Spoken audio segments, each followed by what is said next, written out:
చక్కని సీతకి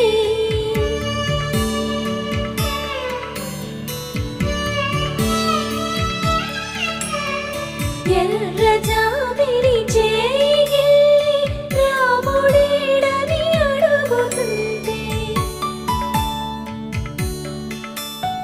చూడలేదని పెదవి చెప్పే చెప్పలేమని కనులు చెప్పే నల్ల పూసైన